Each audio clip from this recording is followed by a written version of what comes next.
Bonjour, je m'appelle Anouban Kate, je suis le cofondateur des Forums France Inde et aujourd'hui vous êtes avec moi pour mon série Art de vivre à la franco-indienne et mon invité aujourd'hui est Jean-Baptiste Fauchil.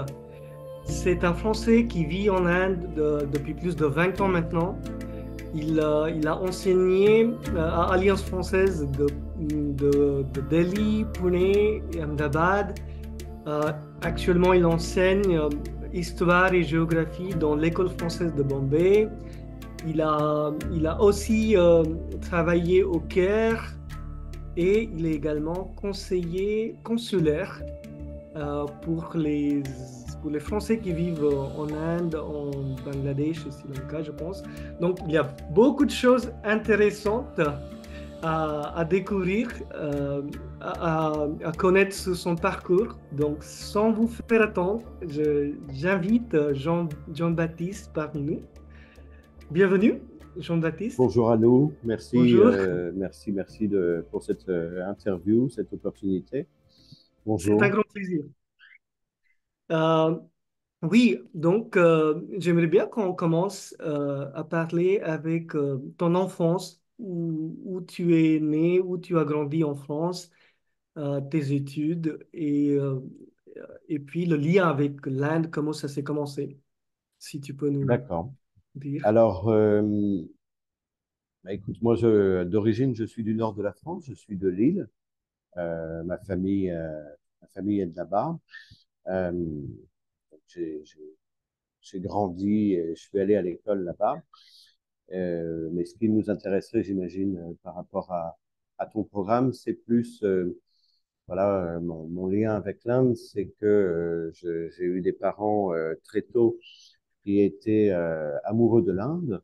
Un papa médecin, médecine naturelle, homéopathe acupuncteur, mais donc très intéressé par les médecines naturelles autres, et notamment donc par l'Ayurveda, et donc qui faisait des voyages, même avant ma naissance, euh, pour découvrir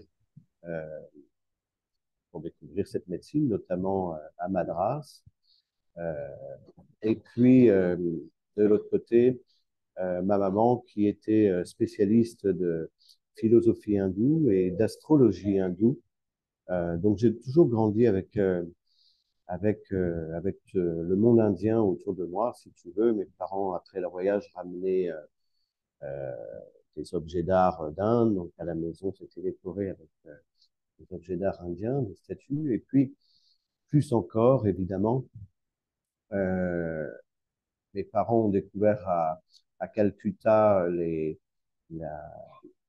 à Benurmat la mission Ramakrishna et quand quand ils sont revenus de ce voyage, eh bien, on a commencé à côtoyer la mission Ramakrishna à Grets-Armavilliers, en banlieue parisienne, à tel point que, en fait, tous les week-ends de ma jeunesse, toutes les vacances scolaires de ma jeunesse, on allait les passer à l'ashram.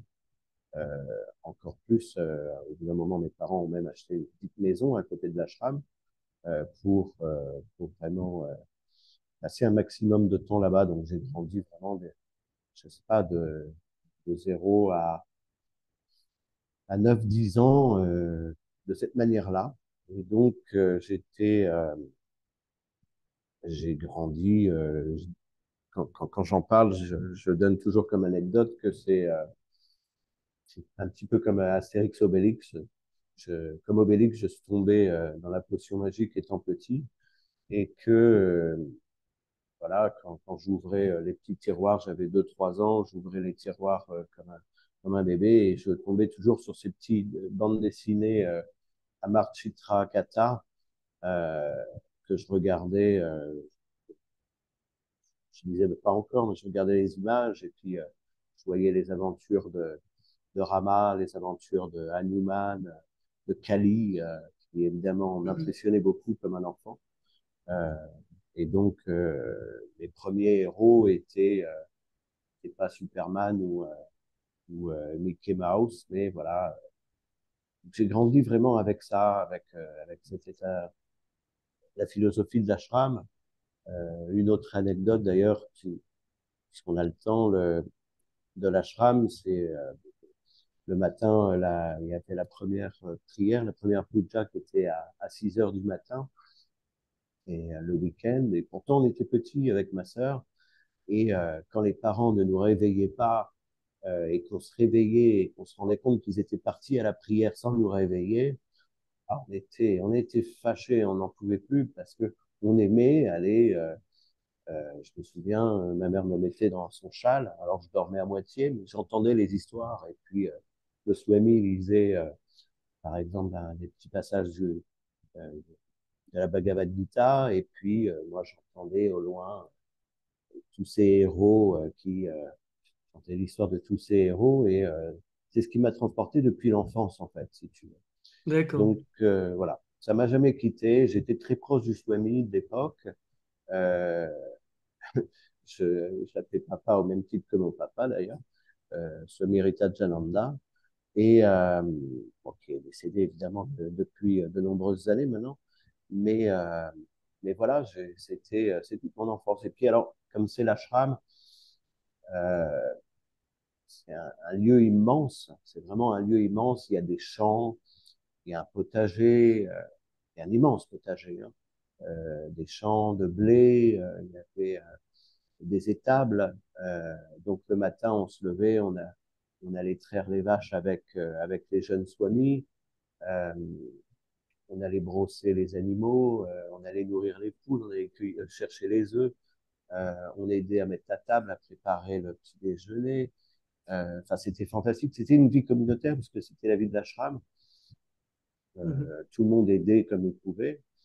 Je me souviens mon père qui faisait la vaisselle à la fin des repas, ou ma maman qui aidait à faire les repas après être allée cueillir les légumes en potager avec nous. Donc pour un enfant, c'était un endroit absolument féerique en fait. C'était absolument merveilleux. Euh, c'était ouais, c'était de très très beaux souvenirs. Donc moi tout ça, c'est toujours resté. Peut-être un peu moins mes sœurs d'ailleurs. Euh, mais pour moi, ça m'a toujours habité. Ça m'habite d'ailleurs toujours parce que c'est un petit peu l'idéal que je recherche bah, pour ma vie de tous les jours actuelle et pour l'avenir. Un Mhm. jardin, faire les choses par soi-même, euh, beaucoup d'indépendance. C'est un petit idéal comme ça, une sorte de petite utopie que j'ai eu la chance de goûter étant enfant et que j'essaye de conserver. Voilà. Et comment ils réagissaient, tes amis français, par rapport à cette fascination que tu avais pour l'Inde? Et est-ce Plus qu'ils étaient jeune, aussi intéressés? plus jeunes, ils étaient curieux, si tu veux. Une fois de temps en temps, mes parents acceptaient d'emmener un copain avec nous à l'ashram pour le week-end, par exemple. Mhm. Et puis évidemment, comme c'était naïf, puisqu'on était des enfants, donc évidemment, comme il y avait mille choses à faire dans cet ashram, quand tu peux aller traire des vaches, quand tu peux aller chercher des œufs, quand tu peux aller faire du vélo dans des espaces immenses, faire les récoltes, les moissons l'été quand tu es enfant, en fait, c'était merveilleux. Alors, l'Inde, c'était encore un peu loin, si tu veux. C'était encore quelque chose de complètement abstrait, évidemment. C'est venu après, c'est plus cet idéal de cet ashram qui m'a habité. Donc, mes copains, euh, ils étaient curieux de savoir dans quel endroit on allait, mais il n'y avait pas encore, alors ils regardaient ça un petit peu de loin, les dieux. Mais voilà, il faut voir aussi que un ashram Ramakrishna, il n'y a pas beaucoup, c'est de l'hindouisme, c'est de la philosophie en fait. C'est pas, on voit pas beaucoup de statues de Dieu, donc il n'y a pas une présence forte Mhm. indienne, hindoue. Ça reste très spirituel en fait. Mhm. Et est-ce que tu te souviens la première fois que tu es arrivé en Inde? Est-ce que c'était quand tu étais petit ou c'était plus tard? Et Alors en comment ça Inde, s'est fait? Oui. l'Inde c'est venu plus tard. En fait, avant peut-être de te raconter mon arrivée, c'est pourquoi est-ce que j'avais fait ce choix de venir en Inde, c'était par rapport à mes études. Je faisais des études de relations internationales de sciences politiques. À cette époque-là, dans les années 99, 2000, 2001, eh bien, l'Inde, c'était encore un pays en développement. Et du coup, il y avait quand même peu de gens qui s'en occupaient. Il y avait déjà les grands auteurs d'aujourd'hui. Moi, je me souviens que j'aimais beaucoup un monsieur qui s'appelait Max Janzins. Il y avait évidemment Christophe Jaffrelot qui était déjà là aussi. Et, euh, mais il n'y avait pas beaucoup de jeunes, en fait, qui s'intéressaient à l'Inde en tant que, pour des études, si tu veux. Donc, moi, je me suis intéressé à l'Inde dans mes relations internationales. Je me suis dit, je vais me spécialiser sur la politique indienne et puis je vais aller voir ce qui se passe là-bas. Voilà. Et donc, je suis arrivé en février 2002. Euh, mais écoute, rapidement, il y a eu d'abord, s'il y a eu quand même, il faut être honnête, il y a eu d'abord une petite appréhension. Quand je suis arrivé, j'étais à Delhi, à l'université JNU, Jawaharlal Nehru University, et j'arrive là, il faisait déjà chaud d'ailleurs, au mois de février à Delhi. Hmm. Euh, je vois des bâtiments un petit peu cassés, enfin, je découvre l'Inde, si tu veux, l'Inde il y a 20, 22, 23 ans. Et j'ai eu un petit peu peur. Je me suis un peu demandé, mais qu'est-ce que tu viens faire là?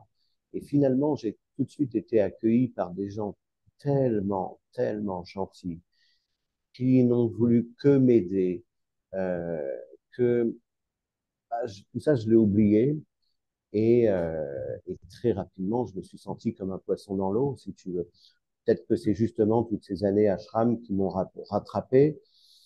J'avais été préparé pour le côté, pour être absorbé un petit peu par tout cet environnement. Et ça s'est très bien passé. Euh, je me suis senti un peu chez moi, si tu veux. Euh, et puis, euh, et puis j'ai pu commencer mon projet personnel avec l'Inde.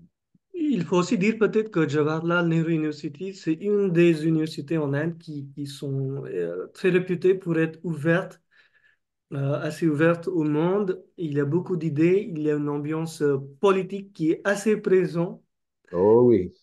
par rapport à des autres universités. Mhm. Euh, Oui, non, c'était vraiment très intéressant. Justement, pour un élève de relations internationales, j'avais bien choisi parce que là, il y avait, tu ne peux pas ne pas être politisé à GNU. Donc, il y a des partis de gauche très forts et puis des partis nationalistes tout aussi forts. Après, je te raconterai sans doute des anecdotes hmm, pendant cette interview, mais oui, en effet, c'est une très belle université, un campus fantastique. Et hmm. comme tu dis, tu rencontres dans tous les bords. Quand tu veux étudier la politique indienne, tu peux discuter avec des gens de tous les bords. Euh, c'est passionnant. Oui. Et du coup, tu as pu continuer tes études, tu as pu commencer là-bas ou non? Comment ça s'est Alors, passé? c'était un tout petit peu plus compliqué. À l'époque, c'était pas informatisé et je connaissais pas les systèmes de backsheesh. Et donc, j'ai manqué mon inscription parce que on m'avait dit, écoutez, monsieur, c'est bon, vous êtes pris, vous inquiétez pas, en ouvrant des piles et des piles et des piles de, de fiches, de dossiers, là. Et puis on me dit, c'est bon, vous êtes pris, mais pour la rentrée, pas pour la rentrée prochaine, la rentrée encore après. Alors j'étais, zut, et il fallait que je rentre en France pour refaire une année d'études. Et c'est pour ça. Donc je suis d'abord rentré en France une année euh, pour faire, pour terminer tout simplement mon master de sciences politiques. Euh, Parce que donc ça n'avait pas fonctionné. Mais je suis resté, je suis resté, j'ai passé mes 6 mois, j'ai écrit j'avais une petite thèse à écrire pour mon école de relations internationales.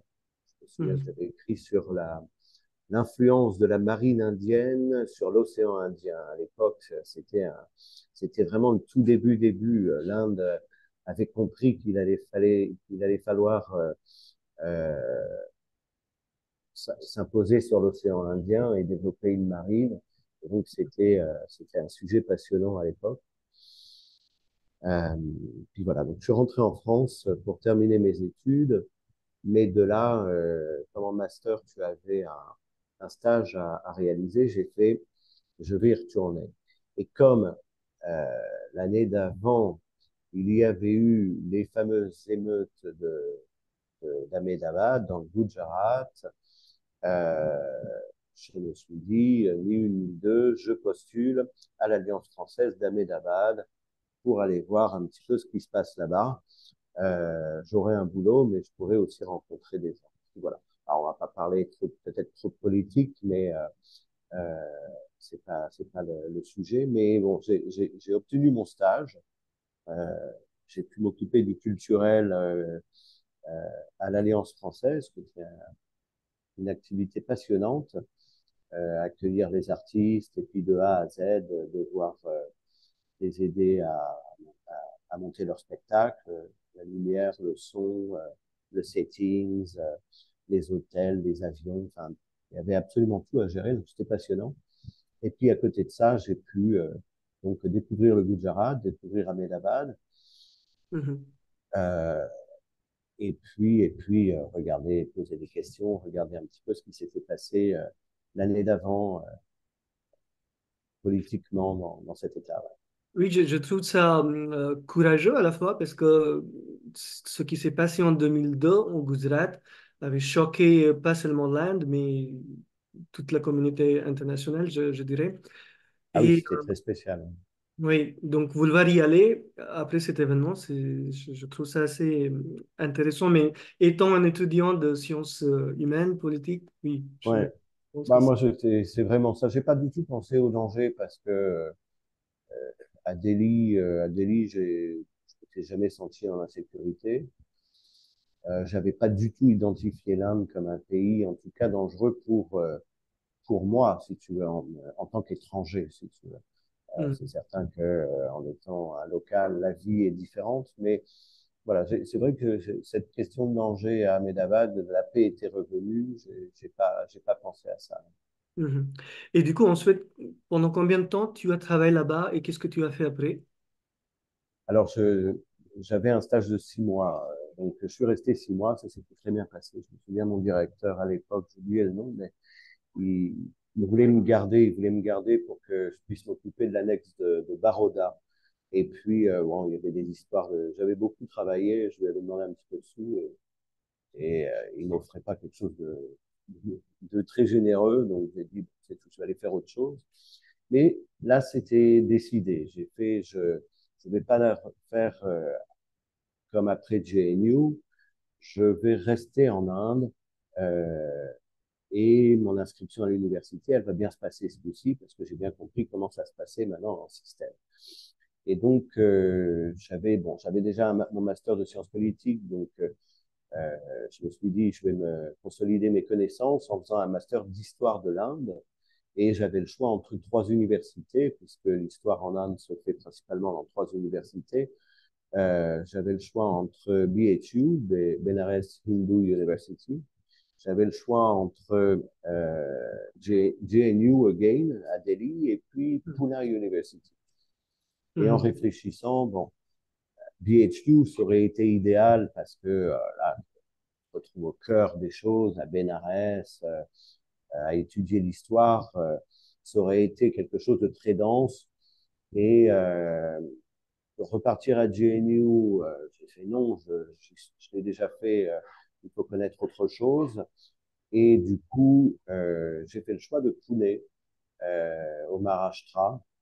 Et, j'étais très content de mon choix. Donc voilà, juste après les 6 mois à Ahmedabad, Mhm. me voilà parti pour 2 ans à Pune, à l'université. Alors, soyons parfaitement honnêtes, le niveau académique était pas euh, des meilleurs, euh, n'était pas des meilleurs, mais un petit instant, j'ai mon petit garçon qui vient faire un petit tour par là, excuse-moi à nous. Donc voilà, le niveau académique n'était pas des meilleurs, mais j'ai fait non, tu restes, Jean-Baptiste, tu as la chance d'être en Inde, donc tu as une interaction avec des élèves, tu as une interaction avec des enseignants, tu peux aller dans les autres départements, donc les départements de sciences politiques, et puis le cadre était aussi assez féerique. Ce campus de Pune University est absolument magnifique. Et donc, je suis resté, voilà, je suis resté à Pune, j'ai obtenu mon diplôme.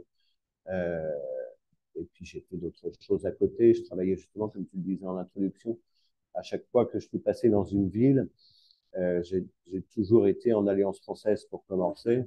Donc, à Delhi, j'avais déjà travaillé, j'étais impliqué auprès de l'Alliance française de Delhi. Je faisais des petits programmes, des petits ateliers pour aider le directeur. À Pune, j'ai enseigné. Euh, et puis, c'est comme ça d'ailleurs que j'ai commencé dans l'enseignement, justement. C'était pour pouvoir payer mes loyers pendant mes études en Inde. Bah, je travaillais et je donnais mes petits cours. C'est là où ça m'a beaucoup plu, l'enseignement. Et du coup, j'y suis resté.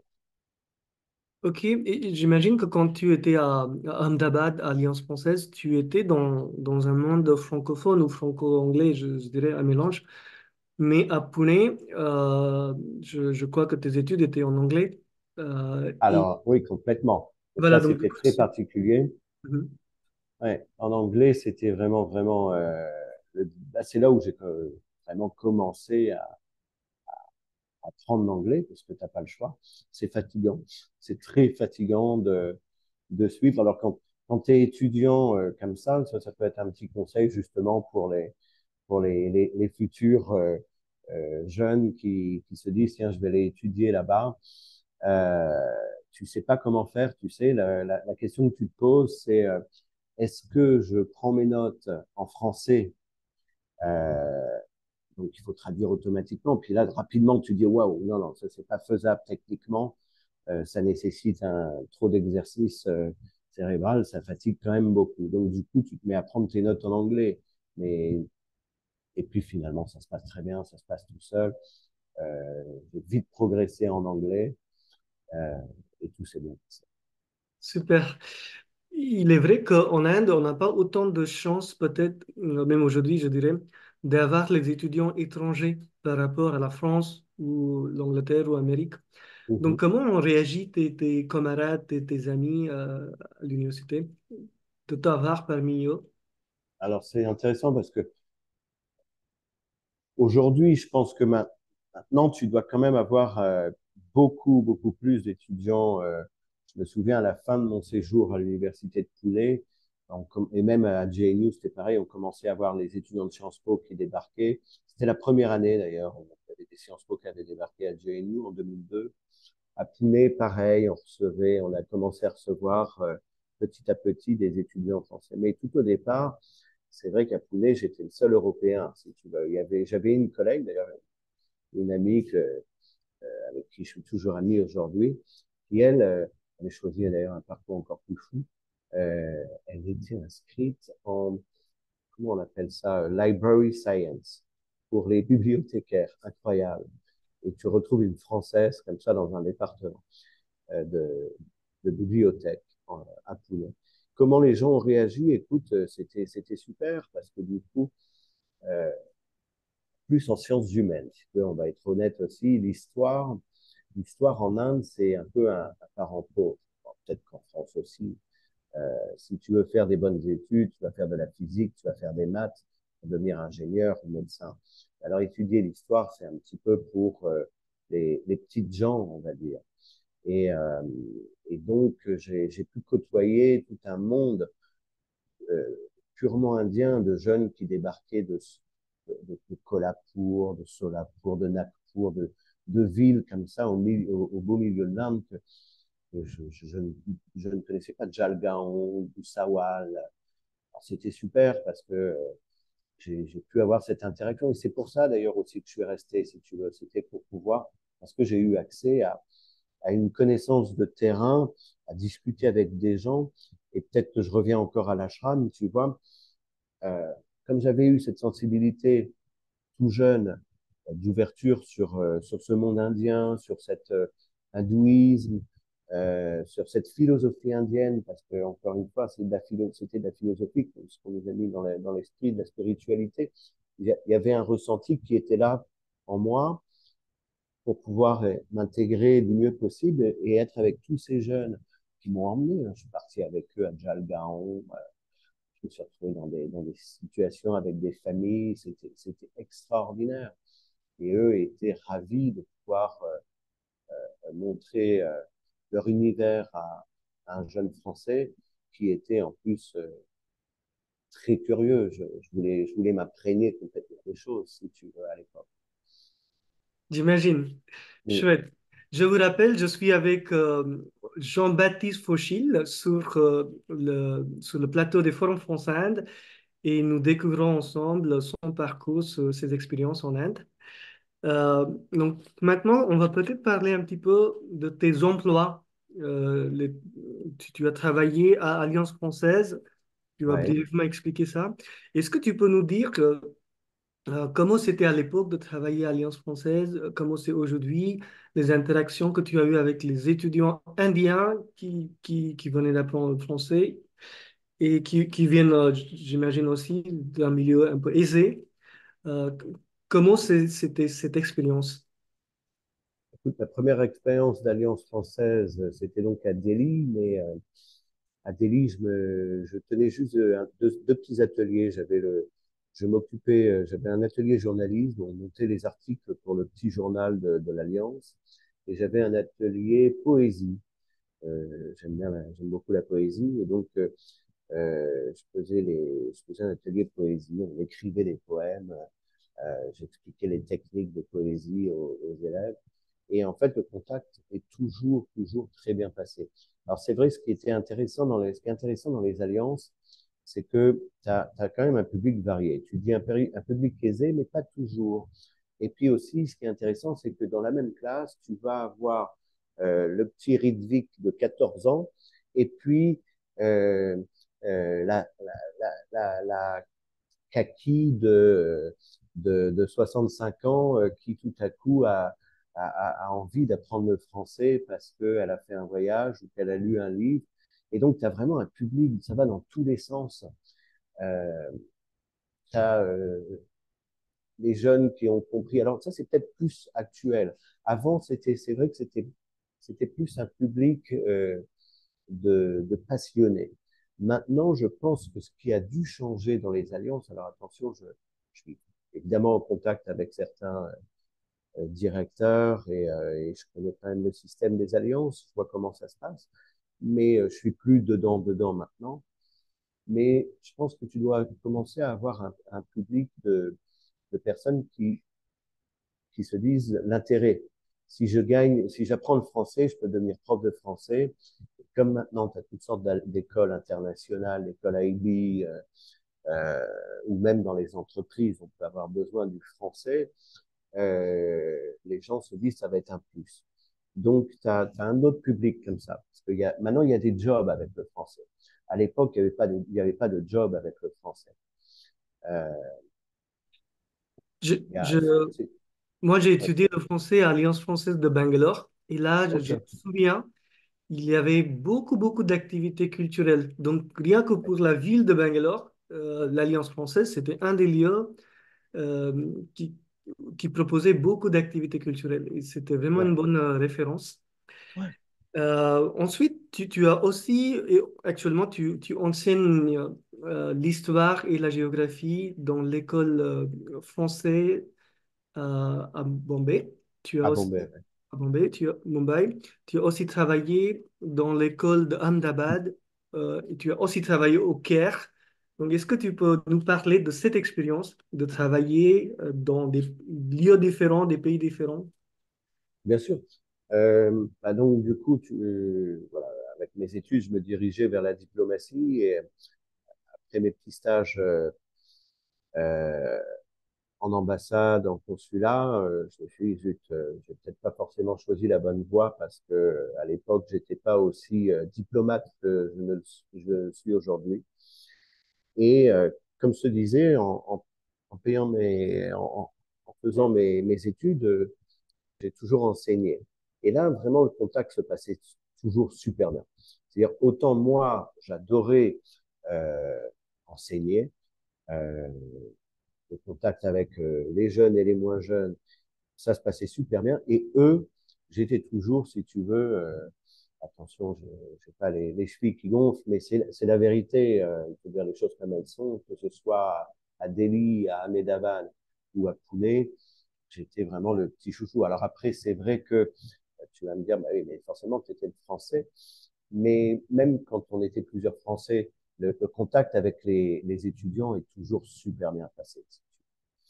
Donc, quand j'ai découvert, alors tu travaillais ça, dans les écoles, ça a commencé à Ahmedabad.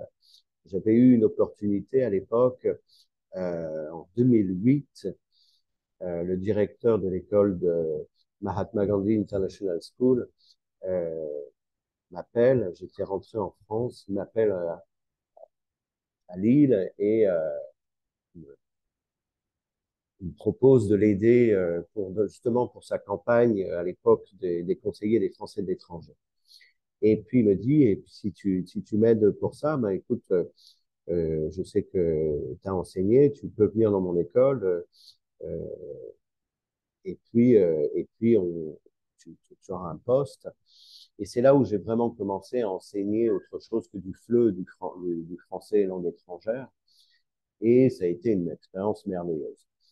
Les 2 années à Ahmedabad, j'ai beaucoup, beaucoup appris parce que c'est une très belle école d'abord. MGIS, c'est des études, c'est une manière d'enseigner.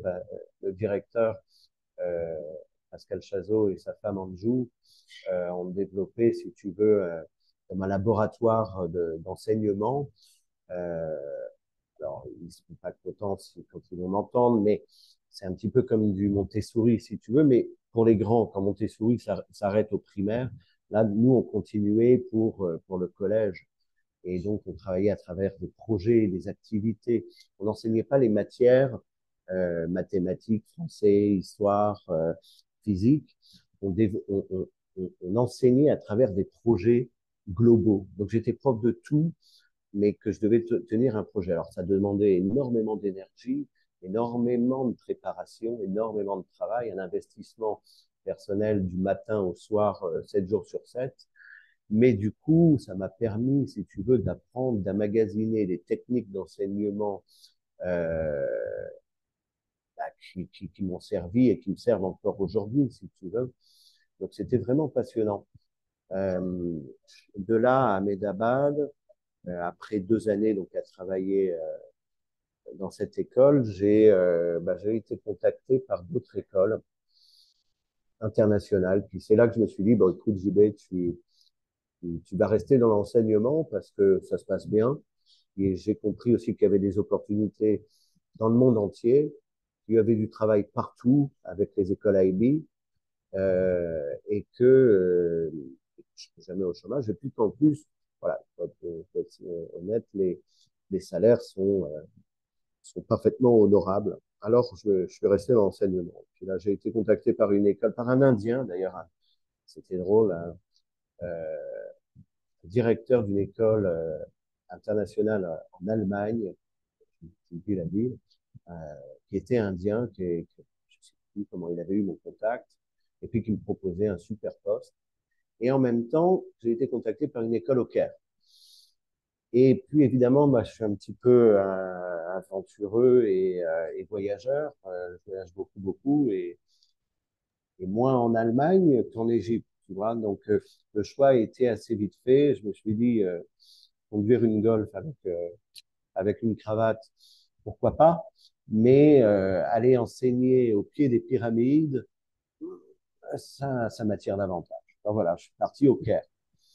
Alors, euh, au Caire, une belle expérience de 3 années. Alors, une belle expérience de 3 années pour encore une fois un étudiant à l'origine de sciences politiques, parce que après les émeutes d'Ahmedabad de 2002, me voilà au Caire en 2010, et au bout de 4 mois, qu'est-ce qui éclate? Eh bien, la révolution du printemps arabe, les chars qui, un matin, alors j'ai oublié la date exacte, c'était quelque part en janvier 2011, euh, réveillé parce que le sol de ma chambre tremblait et puis des chars d'assaut qui passent avec des militaires et tu ne comprends pas ce qui se passe. Tu veux regarder sur ton téléphone et voilà que il n'y a pas d'internet parce que tout a été coupé. Et me voilà lancé dans 3 années de révolution égyptienne. Euh, Ça a été, là pour le coup, c'est très fatigant parce que les Mhm. Égyptiens, du coup, j'en garde un mauvais souvenir des Égyptiens parce que quand on y va en touriste, ils sont charmants, mais alors quand on vit avec eux, c'est un petit peu plus compliqué. Mais en même temps, l'excuse, c'est que bon, c'était pas la meilleure période de leur histoire, c'était tendu.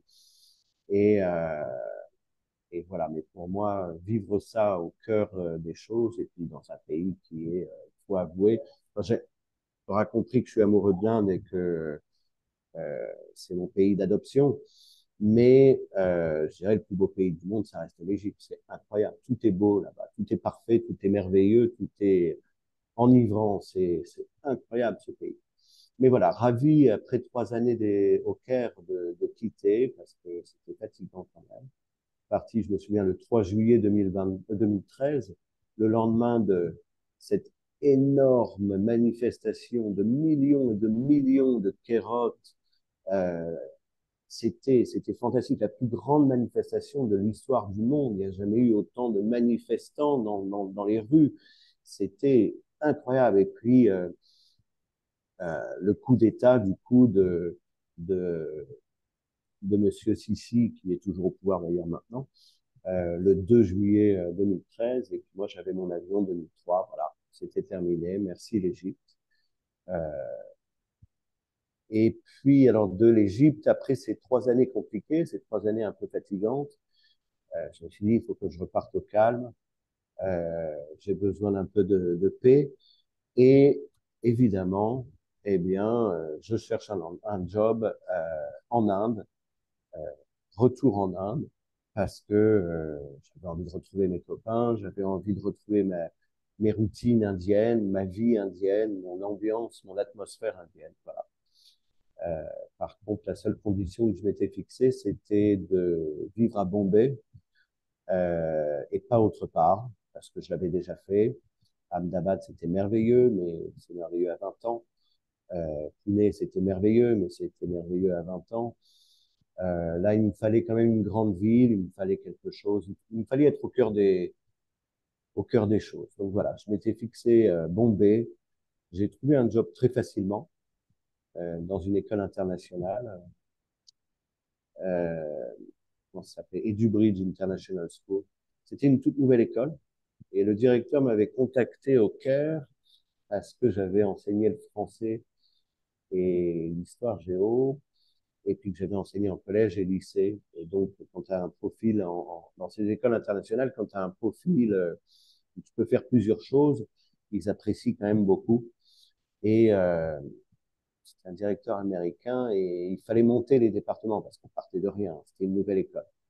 Donc, il fallait monter les programmes, il fallait organiser le fonctionnement des départements. Euh, il fallait tout faire, en fait. Les curriculums, voilà, on dit en anglais, chercher le mot.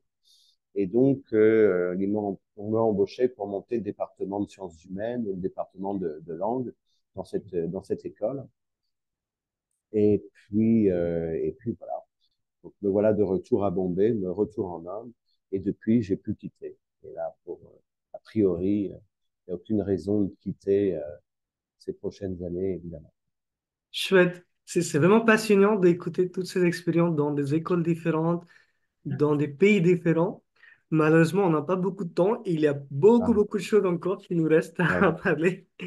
Donc, ensuite, Je vais faire plus court. oui, non, mais c'est pas grave. On va essayer. Du coup, il y a aussi deux missions que tu as. C'est que tu es élu conseiller consulaire pour les Français qui vivent en Ouais. Inde. Et déjà, donc, est-ce que tu peux brièvement nous expliquer quel rôle tu as, qu'est-ce que cela veut dire être conseiller consulaire et comment ça Alors, s'est arrivé? c'est conseiller des Français de l'étranger. Écoute, pour faire court, euh, c'est tombé pendant le Covid. Alors, les élections ont été repoussées 3 fois. Euh, moi, j'avais travaillé, je t'ai dit tout à l'heure, avec Monsieur Chazot à Ahmedabad quand il avait été élu. Euh, ce que je n'avais pas dit, c'était que quand je suis arrivé à Delhi en 2002, j'avais comme contact aussi à Delhi celui de Monsieur Cofran, euh, qui est décédé maintenant, mais qui était aussi conseiller des Français d'étrangers, et puis un grand monsieur de l'histoire de la communauté française, monsieur et sa femme qui ont fait beaucoup de choses pour les Français de l'étranger. Et donc, je connaissais ce rôle de conseiller des Français de l'étranger. Et, et puis, bah, écoute, moi, comme je suis en Inde depuis longtemps, j'ai toujours aidé à Pune, quand il y avait des nouveaux jeunes qui arrivaient, immédiatement tout le monde donnait mon numéro de téléphone. JB va t'aider, JB va te dire ça, JB va faire ça pour toi, et ainsi de suite. Pareil à Ahmedabad, bon, Ahmedabad un petit peu moins, parce que y a quand même moins de monde à Ahmedabad, moins de Français. Mais c'était systématique, si tu veux. Du coup, euh, quand je ne sais plus qui m'a dit une fois, mais pourquoi tu te présentes pas? Parce que en fait, c'est vraiment quelqu'un comme toi. C'était quelqu'un du consulat d'ailleurs qui m'avait dit, mais en fait, ça serait idéal parce que le conseiller finalement, les conseillers des Français de l'étranger, on est trois hein, pour tout le sous-continent indien. C'est un petit peu, si tu veux, un relais. Les gens à l'ambassade, les gens au consulat, ils viennent travailler 3 ou 4 ans. Quand je dis les gens, c'est monsieur le consul général, monsieur le consul, le vice-consul. Ils viennent travailler 3, 4 ans. Mais donc, il faut toujours quelques mois pour se mettre en place. Et nous, en fait, euh, on peut faire un petit peu le relais, si tu veux. On est un petit peu l'histoire. Je sais que mes deux collègues conseillers des Français et des étrangers, même si politiquement on n'est pas du même bord, eh bien, finalement, ils sont comme moi, ils sont en Inde depuis longtemps. Je pense qu'ils connaissent comme moi un petit peu le monde indien, la communauté, et donc on sert un petit peu de relais. Et puis notre rôle, pour faire très court, écoute, on est là pour euh, guider, orienter, on va dire, les Français qui auraient besoin d'aide pour toutes sortes, pour l'administration, tu vois, ça peut être quelqu'un qui adopte un enfant et puis qui sait pas qui sait pas forcément vers qui se tourner ou alors il y a des difficultés, quelle administration il faut contacter. Et hop, moi je vais essayer d'aider un petit peu, de contacter telle personne et ainsi de suite, et puis d'aider comme ça, d'orienter la personne. Le souci, c'est que de temps en temps, les gens pensent qu'on est là pour faire le boulot, ce qui n'est pas le cas. Euh, Mhm. Chacun doit faire son travail, chacun a ses responsabilités, mais en tout cas orienter. Voilà. Puis après, on a des réunions obligatoires en automne et au printemps pour les bourses scolaires, pour les aides sociales, pour les aides aux associations, les soutiens financiers aux associations, voilà, dans le cadre des conseils consulaires. Mhm. Et dans la même volonté d'aider la communauté française en Inde, tu as aussi créé une passerelle Francaisie. Oui, c'est Et ça. oui, et je vois, il y a beaucoup de choses fascinantes sur ce site. Et il y a une chose qui m'a marqué, c'est que vous avez choisi les différents mois de l'année et les festivals qui sont célébrés en Inde dans les différentes régions et Ah que oui. vous expliquez, voilà, qu'est-ce qu'on célèbre, qu'est-ce qu'on fait, qu'est-ce qu'on mange. Et ça, c'était vraiment chouette. Est-ce que tu peux nous raconter un petit peu sur cette plateforme? Alors, c'est drôle, écoute, que tu aies retenu ça sur le site, parce que, voilà, quand on a créé Passerelle Francasie, l'idée, c'était de rassembler les Français de tout le sous-continent. Il faut savoir qu'en Inde, puis dans le monde entier, dans toutes les villes, il y a ce qu'on appelle les accueils. Un Bombay accueil, qui n'est même plus un Bombay accueil, puisque maintenant, c'est les francophones. Tu as un Delhi accueil, tu as un Bangalore accueil, mais ça reste pour les expats qui viennent s'installer dans les villes. Donc moi, avec Passerelle, si tu veux, Passerelle Francasie, avec, avec mon équipe, on s'est dit, mais on va monter un groupe euh, bah, au moins pour l'Inde.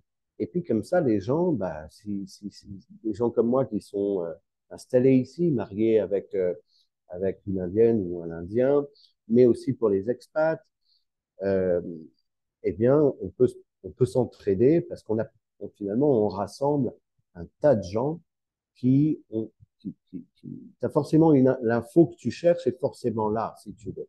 Et comme je suis conseiller des Français de l'étranger et que je suis là pour informer les gens quand ils ont besoin de quelque chose, je me suis dit, bah, écoute, JB, on va faire encore mieux. On va créer une passerelle qui fait que je ne serai pas toujours celui à devoir chercher des informations pour aider les gens, mais en fait, les gens, ils vont s'entraider entre eux. Euh, la passerelle Françaisie, ça fait un petit peu mon travail, si tu veux. C'est une manière de faire mon travail de conseiller les Français de l'étranger.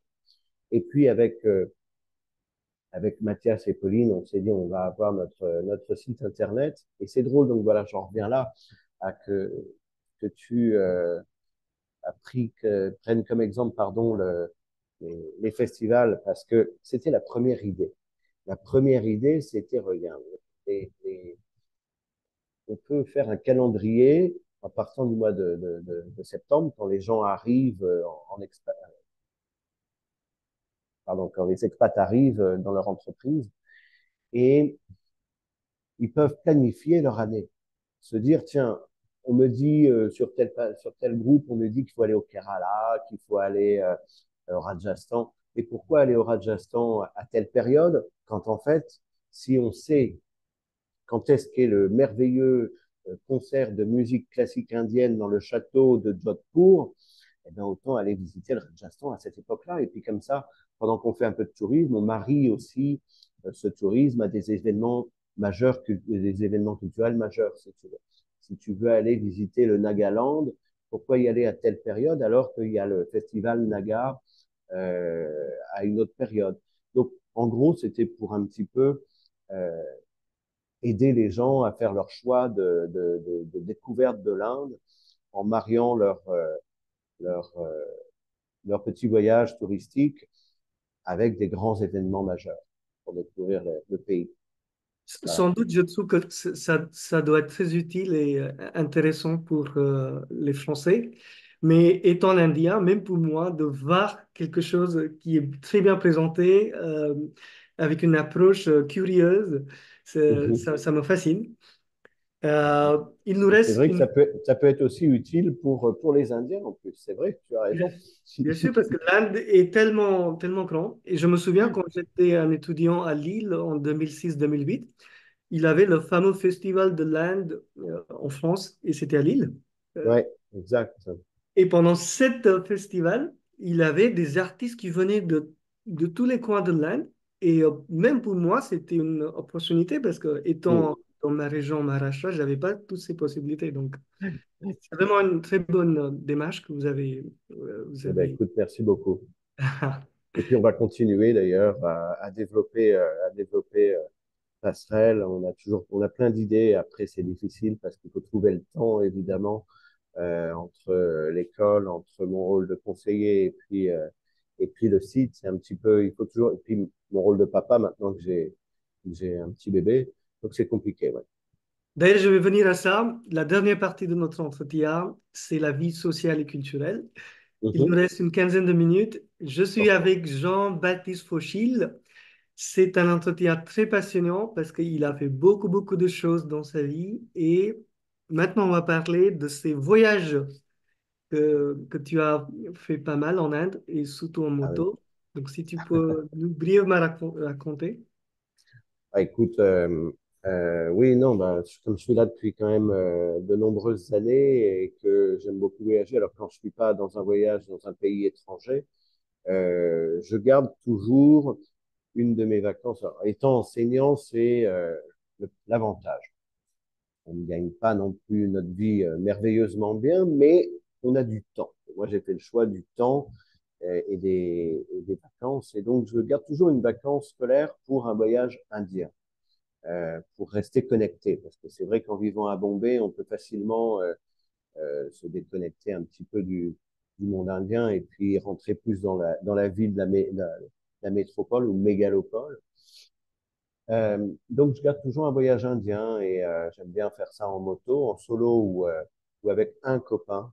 Euh, les groupes, j'évite. Et puis on a fait toutes sortes de voyages. En effet, on a traversé l'Inde d'est en ouest, par exemple, mais sans vraiment choisir l'itinéraire, si tu veux, en trouvant l'hôtel le soir même. Et puis, le matin en préparant un peu l'itinéraire, en disant, bah, tiens, là, il y a un lac à voir, là, il y a un point de vue, il y a un site historique.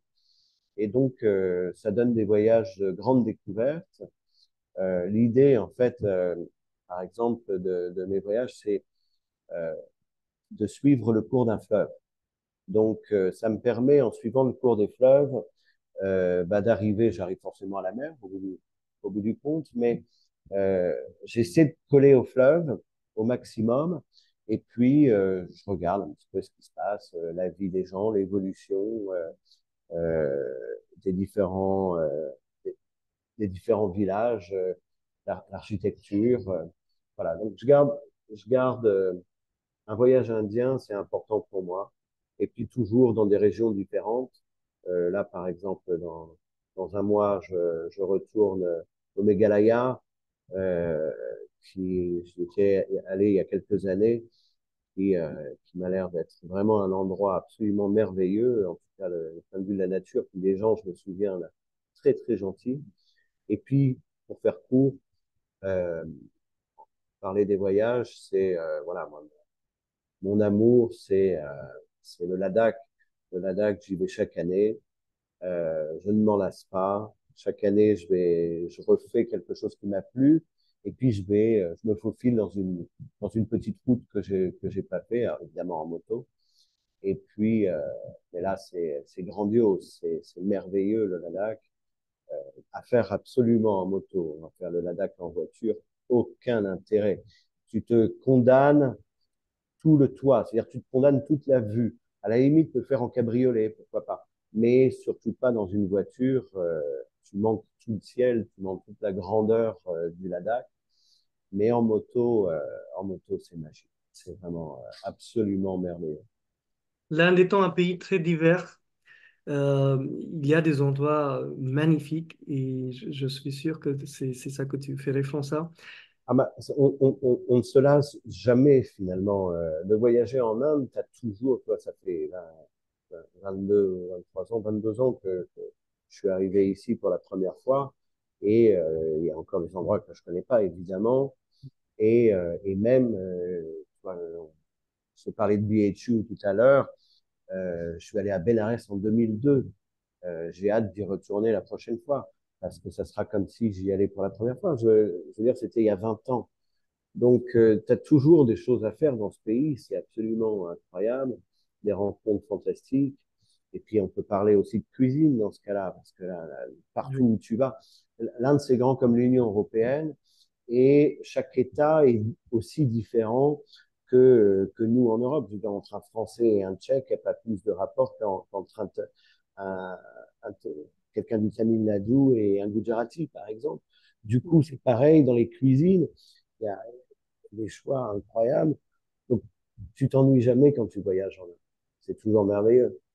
Oui, et étant quelqu'un qui est ouvert d'esprit, qui est curieux, j'imagine que ça doit pas être difficile pour toi de faire des amis. Mais est-ce qu'il y a des particularités? Comment faire des amis en Inde? Pour un Français, pour un étranger, est-ce que c'est facile ou pas? Comment ça Et, s'est passé pour toi? écoute, c'est ça aussi qui doit être fascinant, je pense, pour tous ces Français qui viennent, parce qu'on est quand même nombreux, très nombreux maintenant, et de plus en plus nombreux. Et beaucoup, je vois beaucoup les expats que je côtoie, la vie est difficile en Inde, puis finalement, ils sont toujours à prolonger d'un an ou deux leur contrat. Et en fait, je pense que c'est grâce aux gens, en fait. Les Indiens sont très faciles, très accessibles, très gentils, très accueillants, euh, très curieux. Si tu veux, Non, se faire des amis en Inde, c'est quand même très facile. Et puis, t'as pas à te méfier, comme dans certains pays, tu pourrais dire, bon, il y a peut-être un intérêt, ou pourquoi il veut être mon ami, celui-là ou celle-là. Alors que là, pas du tout, en fait. C'est vraiment un rapport humain très facile. Donc je pense que c'est pour ça que les gens aiment rester et aiment l'Inde. C'est avant tout, on vient de décrire que dans les voyages, que le pays est merveilleux et beau, il y a plein de choses culturellement, la cuisine, mais avant tout, c'est les gens. Mhm. Euh, Tu sais, une anecdote, parce qu'on parlait de mes études tout à l'heure, je me souviens que dans mon master d'histoire à Poulet, on m'avait demandé d'écrire euh, sur les premiers voyageurs. Les premiers voyageurs qui racontaient, qui étaient à la cour des grands Moghols, avant même que les Portugais n'arrivent.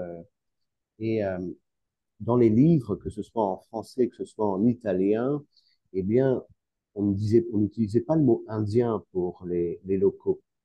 On disait les gentils ou des gentilos ou les the gentils. C'était les gentils, tu vois, et pas dans le sens péjoratif que ça pourrait avoir aujourd'hui, évidemment. C'est juste parce que déjà à cette époque-là, quand tu lis les premiers recueils de notes de ces grands voyageurs, c'était souvent des hommes d'église, eh bien, c'était comme ça qu'on appelait les Indiens. Donc, très accessible et vraiment Mais sympa. oui, mais cela dit, il y a aussi une remarque que les Occidentaux souvent ils le font, c'est que c'est pas évident d'avoir des relations amoureuses en Inde.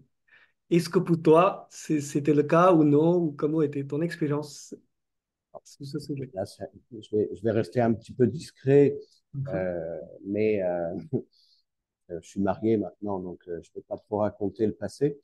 Euh, non, enfin, là, non, je pense pas du tout. Je pense au contraire que je vais peut-être dire quelque chose qui va peut-être paraître un peu grossier, mais si tu as 1,5 milliard d'habitants sur un territoire grand comme l'Union européenne, c'est bien parce que les gens s'aiment bien, si tu vois ce que je veux dire. Donc non, je pense que c'est les relations,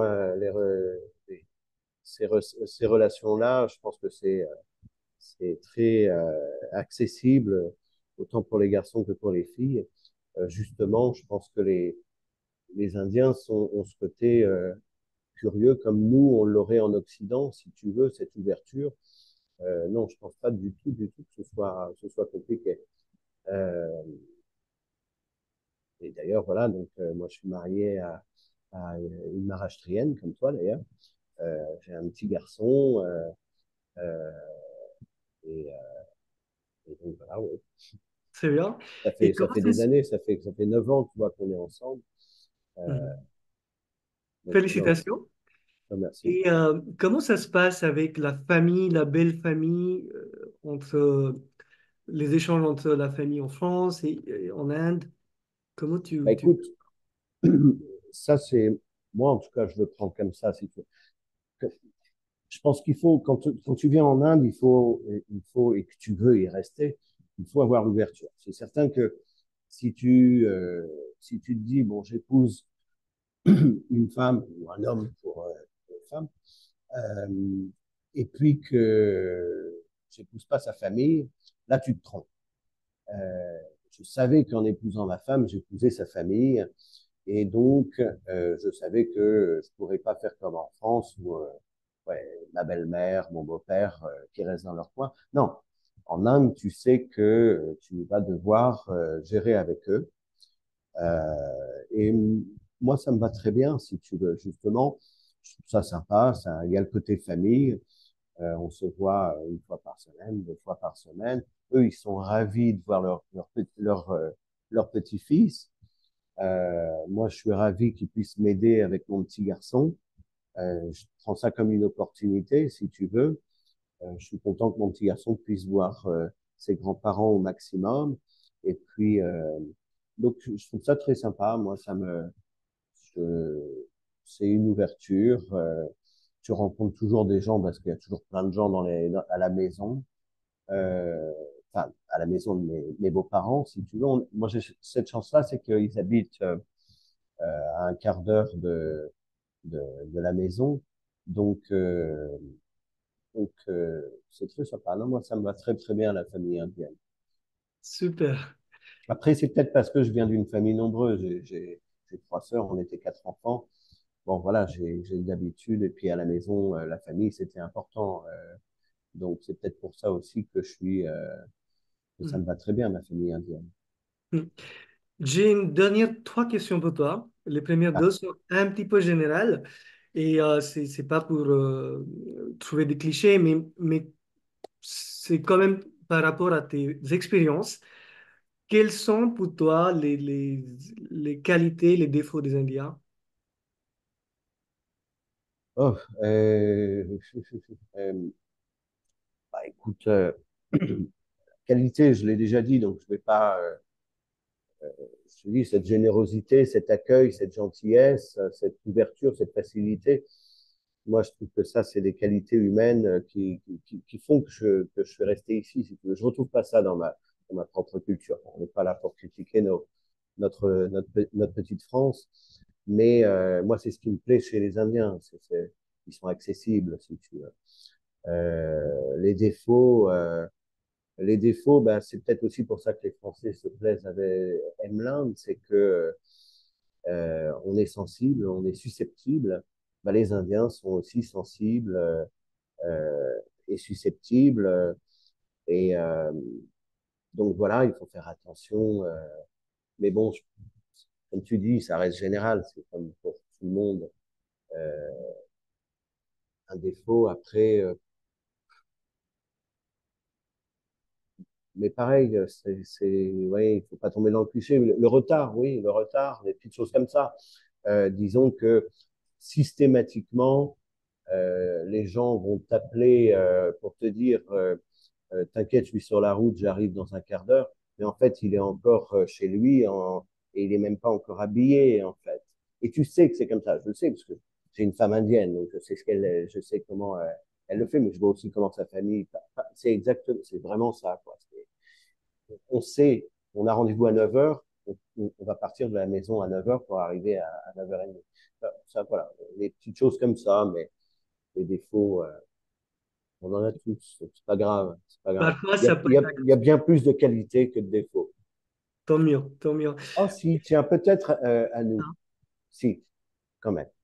Là, parce que j'ai été surpris, je savais pas trop quoi te dire là mais là, ça Mhm. me revient. Moi, ce qui me choque, voilà, une chose qui me choque et qui me choque encore, c'est que les Indiens sont des gens extrêmement soigneux chez eux. C'est-à-dire que tout est à sa place, bien rangé, comme il faut, la cuisine, les petits pots avec toutes les petites épices, les petits machins, les petits trucs, tout est tac, tac, tac, compartimenté. Et alors, dès qu'on sort de la maison, là, c'est l'anarchie, le chaos, et on ne respecte plus rien, on jette les papiers par terre. Et encore aujourd'hui, au XXIe siècle, tu vois des jeunes qui ont été sensibilisés, des gens de mon âge, même plus jeunes, et hop, les papiers qui sont jetés par terre, voilà, les vieux monsieur qui crachent. Et là, tu te dis, mais pourquoi? Pourquoi faites-vous ça à l'extérieur? Pourquoi ne respectez-vous pas les autres qui vivent avec vous? On est tellement nombreux ici, ça serait tellement plus facile si c'était un petit peu propre. Mais bon, voilà. Oui. Vous savez, on a un rapport assez distingué, marqué, quand on est à l'intérieur et à l'extérieur. Et ça, Oui.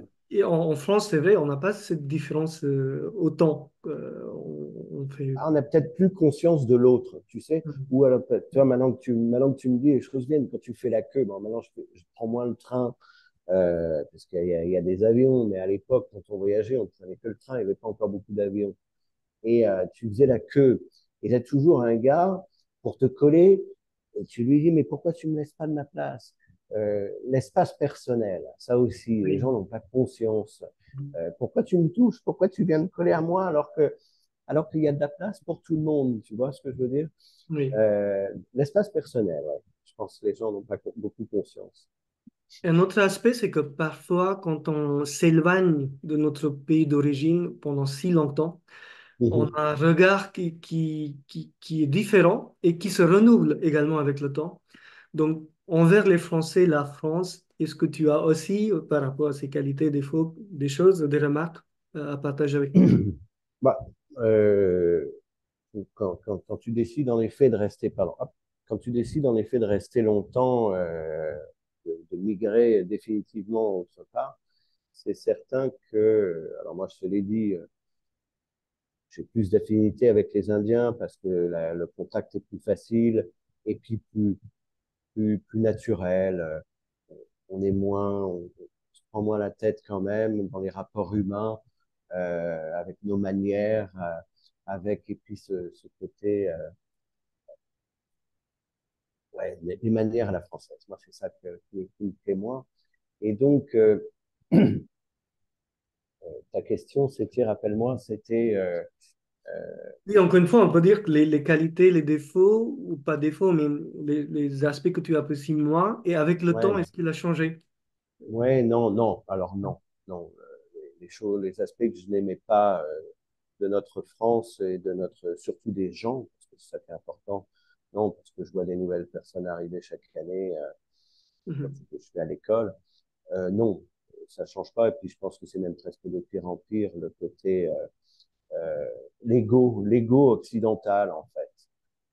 Le moi-je des Français, ça, je trouve que c'est toujours là et c'est même de pire en pire. Et c'est justement ce qui fait que j'aurais du mal à rentrer en France. De toute façon, moi, après tant d'années en Inde, je pense que ça serait compliqué de rentrer en France, d'autant plus quand dans cette situation avec les médias, avec la politique. En France, c'est devenu un petit peu compliqué de rentrer en Europe pour les Français. L'atmosphère est quand même pas est quand même pas paisible.